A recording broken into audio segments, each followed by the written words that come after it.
12th of April, Rabbi Levitt, Gemora. Okay, we're going to learn a Mishnah in Kalim, gentlemen. Kalim.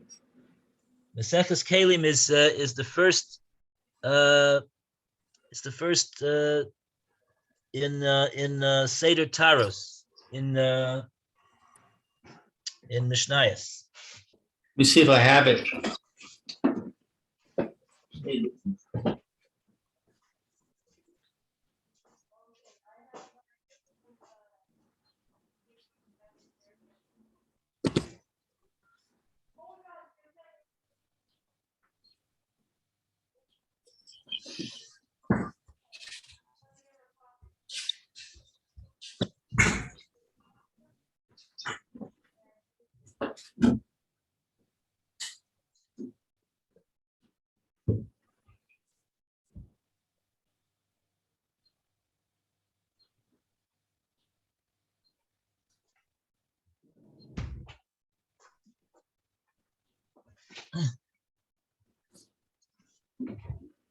Oh, yeah, I think it's in here.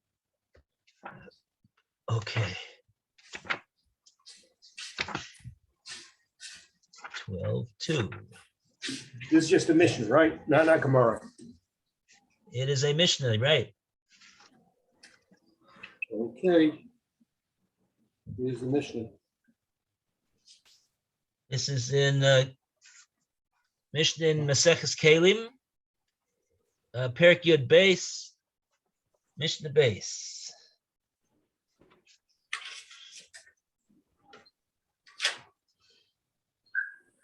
So we're talking about the Unkle Shel Dargash, Unkle Dargash, Tamea. Right. Oh, that's so. Right. The truth of the matter is that the Mishnah contains a long list of all different types of different types of kalim, and it says this one is tahor, this thing is tameh, and at the end of the Mishnah it says zeh haklal. Here's the operating principle for all of the dinim in this Mishnah. Kol ha-mechuber l'tameh tameh, mechuber l'tahor tahor.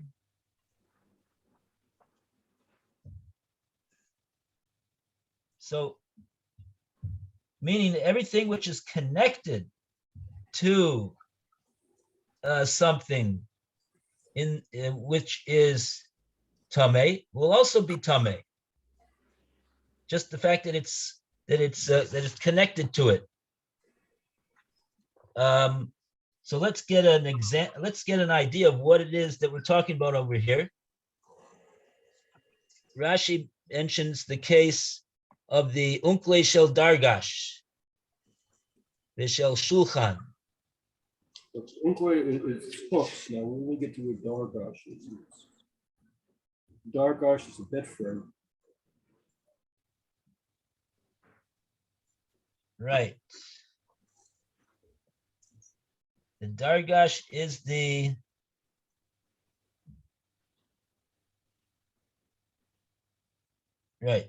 bed. What part of the bed? So you got a couple parts over here. You've got,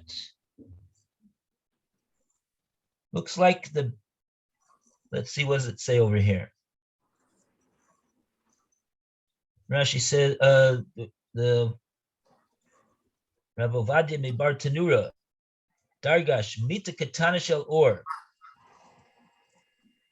It's a small bed made out of ore of a hide.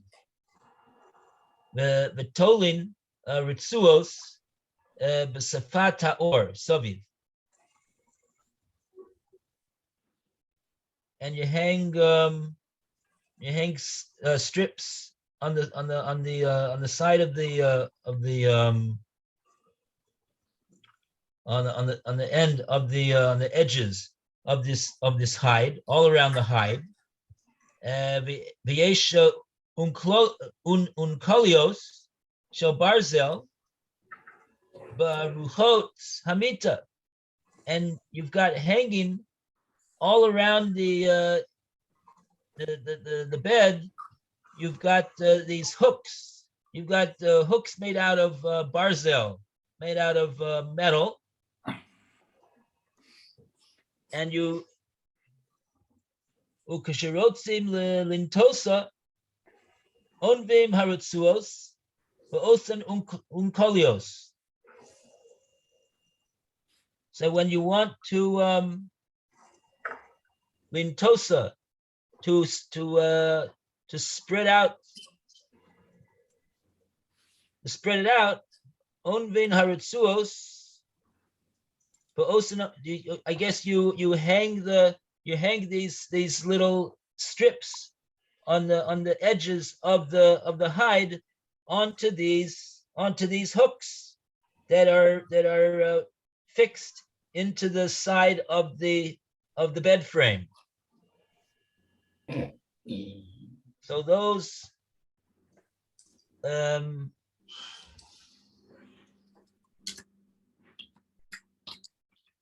right. So the unkalios, they're the metal hooks.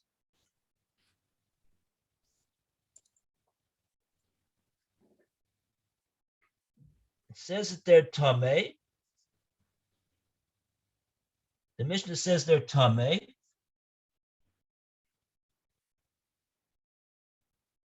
And the chiddush is that even though the hooks themselves are not actually tameh themselves, they didn't come in contact, in other words, with anything which would make them tameh beforehand, before they were put into this bed, but simply because they are mechubar, because they are connected and put there onto the sides of the bed in order to hold up the hide that the person. So you got. I guess that's where they lie it down on over there. It will be makabel tuma from the I guess from the dargash, which the dargash is tameh. The bed frame did become tameh. So that's the point. That's basically the point. So that's the point. So since these unkalios, these hooks, since they are fixed into the bed, so even though they didn't actually come into contact with the tuma, but they will be tameh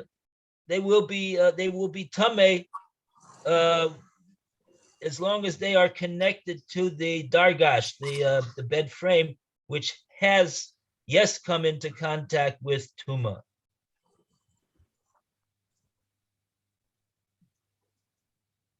Okay, so that's Rashi. That's the case of the unkale shel dargash v'shel shulchan.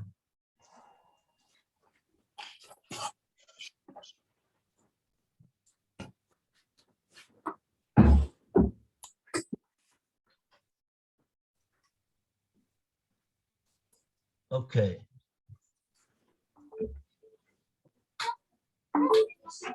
And then what's the next case?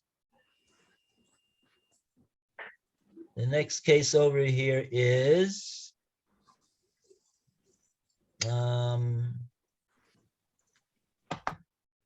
13th exchange, right? V'shel menorahs eitz tahora. V'shel menorahs eitz tahora. What's that all about?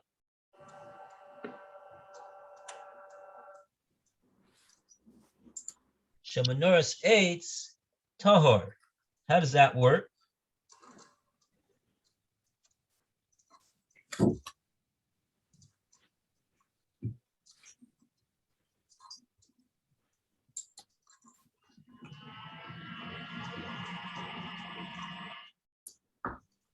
No, there's no Rav over there.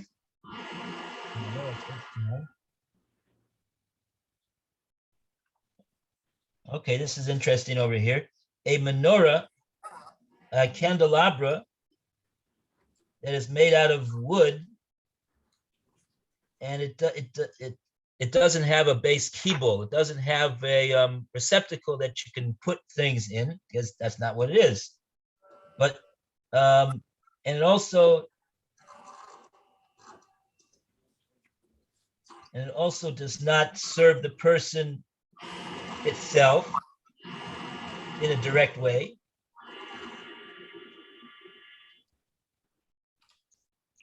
But what is it for? You put a nair into this menorah at the time of lighting, and it's able to be sitting there, and so therefore it's not going to be makabel tuma. It's not going to be makabel tuma. Not going to be makabel tuma.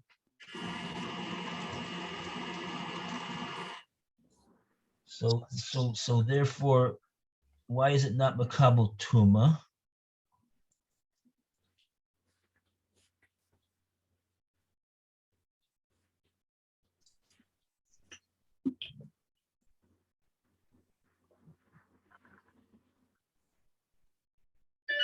Doesn't have a base keyboard, and it doesn't serve the item directly, but it is simply there to have the. In other words, that's the reason why. It's just not something that's capable of being makabel tuma. That's all. So therefore, it's tahor.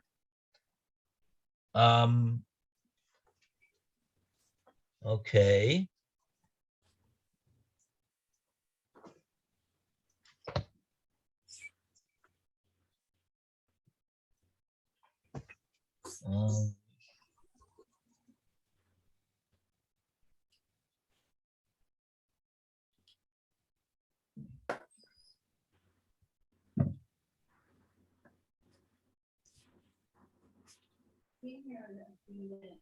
Okay. So we call? No. Tamaya, Michelle Akon, Tahora. Teva Shetzadim Bo Dagim. In Bo base keyboard. Okay. All right. That's it for now.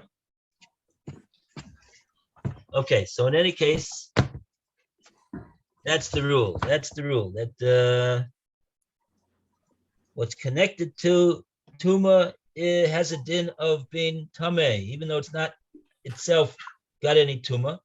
And what is not, and what's connected to something which is tahor will be tahor.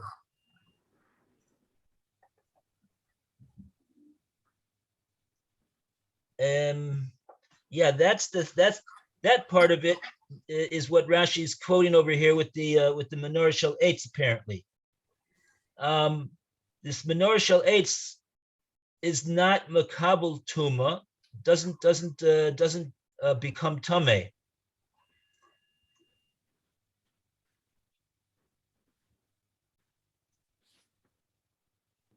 And so therefore it will.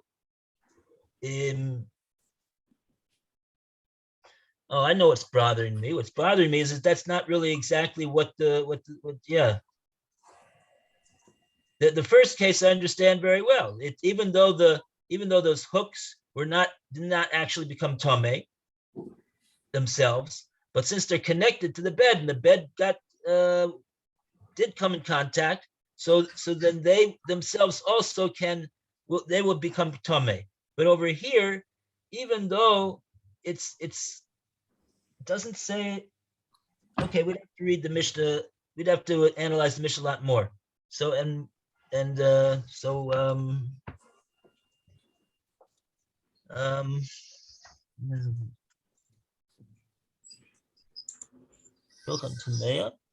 Shel menorahs eitz tahora. Zeh haklal kol mechuber l'tamei tamei l'tahor tahor. Unkli mismar shel matechet osui kamazleg litlos sham behema b'shas afshata with the chov b'kosel kedaminu b'tamei neshchat. Okay, so Rashi is going on about what are these hooks, trying to show you where they're places where they're used. Now, so now he goes on over here with the menorah shel eitz. The im tachavo b'menoras eitz, the pshute kli eitz. That's the point over here. The im tachavo, if you put them into a menorahs eitz, the pshute kli eitz, botel masmer legabo ve'eno makabelis tuma, afilu noga bo tuma.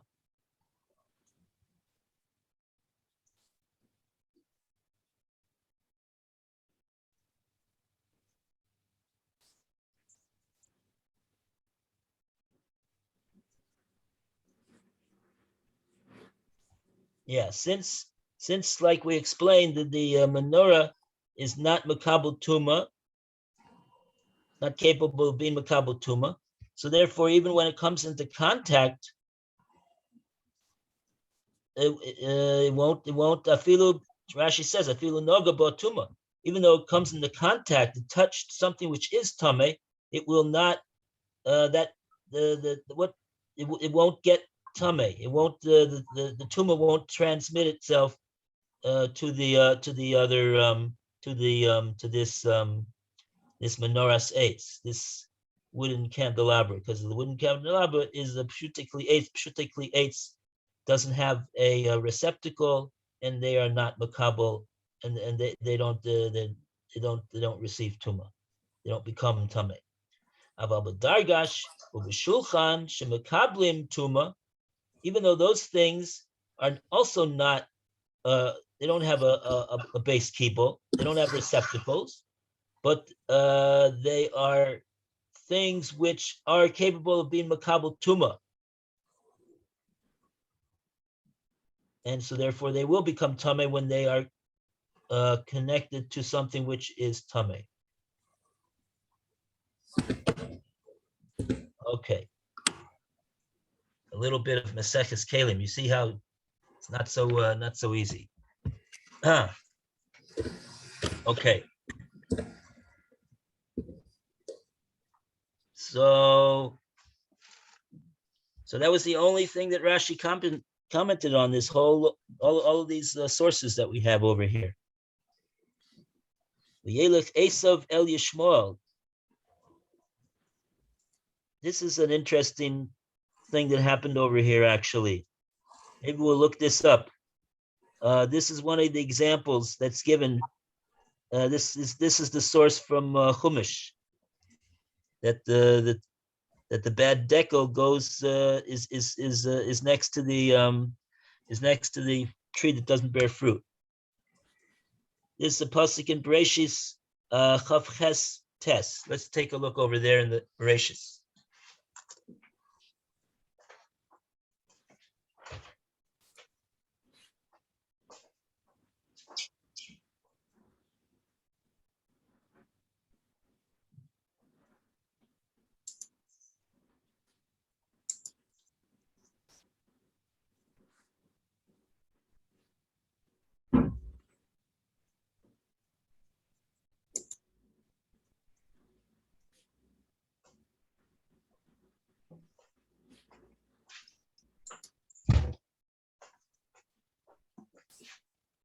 Okay.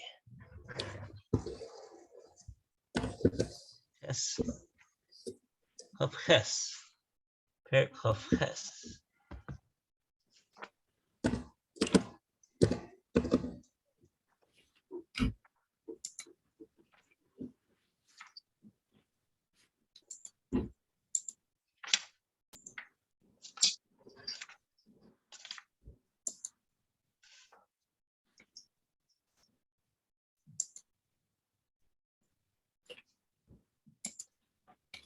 Right. This is actually very interesting over here.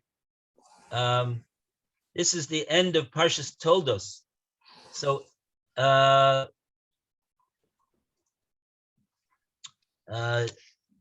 Yitzchak's wife Rivka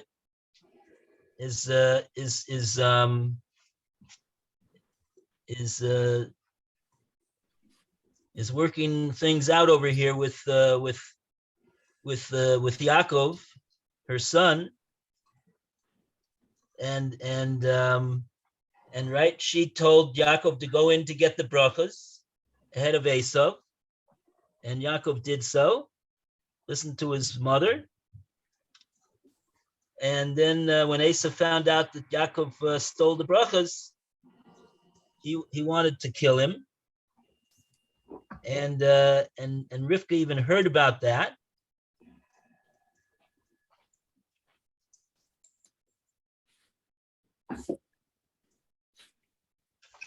And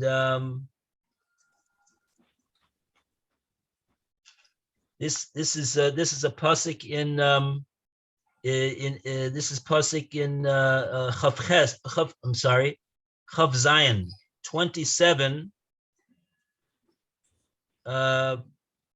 pasuk Mem Aleph, verse 41.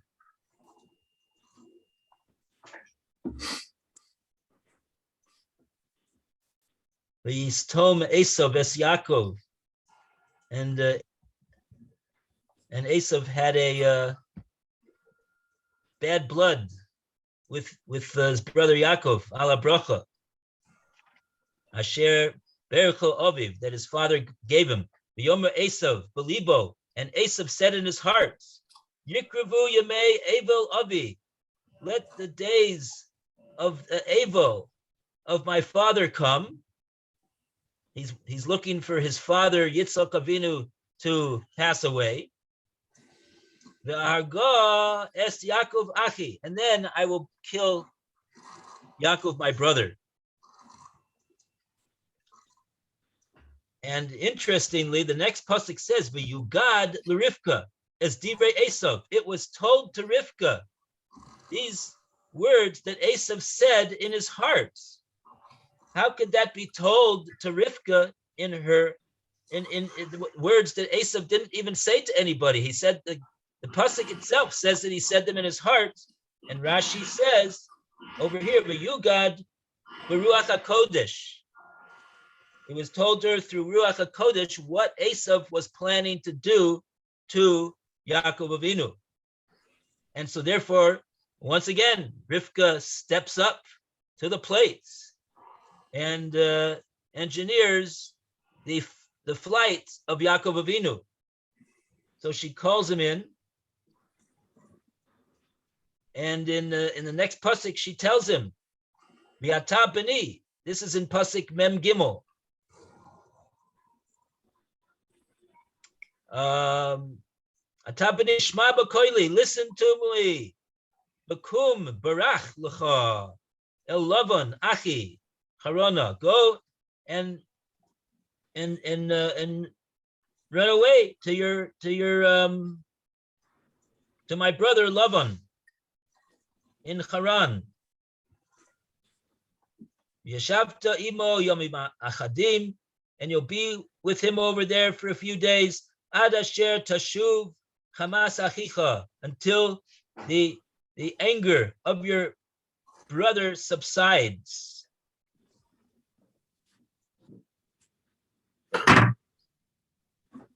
And so then what did Rivka do? She's really doing the whole thing over here. You see, Rivka says to Isaac, to Yitzchak, this is in pasuk Mem Vav. V'tomer Rivka el Yitzchak, katzti b'chayai mipnei benos ches, im lokeach Yaakov isha mibnos ches, ke'ela mibnos haaretz, lama lichayim. Rivka complains to her husband, I am repulsed with the daughters of Ches. Yaakov would take a wife from such women, what do I need life with my son married to one of these women like that? And what does Yitzchak do? Now he calls in Yaakov. So the next pasuk, V'yikra Yitzchak El Yaakov, Yivarich Oso, V'yitzaveyu, V'yomer Loi, Lo tikach isha mibnos Canaan. Do not take a wife from Benos Canaan, because the Bnei Ches were from Canaan. Kum lech Padana Aram. Go to Padan Aram, Besa Besuel, to the house of Besuel. Abi Imecha. That, who is that? That is your mother's father. Besuel is your mother's father. Lavan is your mother's brother. Bakach lecha misham isha mibnos Lavan. Aki Imeka. Go and get a wife from the daughters of Lavan, who is your mother's brother. And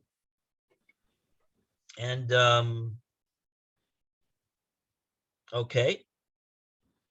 And then it says Vayishlach in the next pasuk, in pasuk K, it says Vayishlach Yitzchak es Yaakov v'yelech Padan Aram. That's where he went. He sent him off, and that's where he went. Okay, and now it says, look at this here in pasuk in the pasuk Vav. Vayar Esav, and Esav saw this whole thing that was going on over here. Yiberach Yitzchak es Yaakov v'shilach oso Padan Aram lekachas lo misham isha v'barcho oso v'yitzavo lo v'leimar lo sikach isha b'nos Canaan. Esav hears that his father, who he respects so much, says, "Don't marry a wife." He didn't tell him, but he told his brother Yaakov, "Don't take a wife from Benos Canaan. Don't take a wife from Canaan." And then it says in the next pasuk, in pasuk Zayin, "V'yishma Yaakov Elavi v'Elimo v'Yelech Padan Aram." He listened to his father and went. And now here's our pasuk that our Gemora is quoting over here. V'yar Esav, and Esav saw.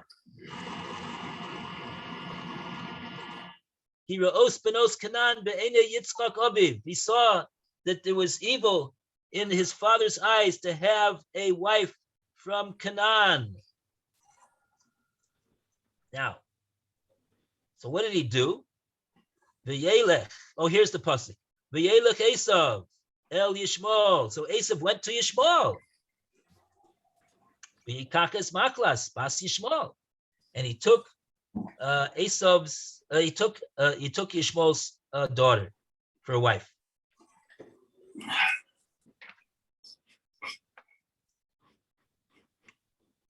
So right. So that's the story. That is the story.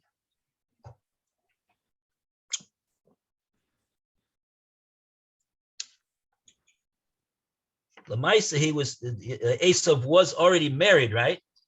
He was already married. He already had two wives, and they were from Canaan.